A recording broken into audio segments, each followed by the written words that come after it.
How to fix battery drain on Realme Narzo 90x.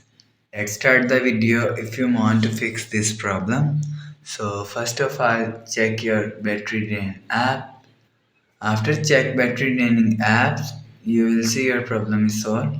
But if it not solved, so restart device. Just click and hold side power button and restart device. After restart device, you will see your problem is solved. But if it still not solved, go to app library. Here click on settings app. Now in setting, scroll down and click on system and update.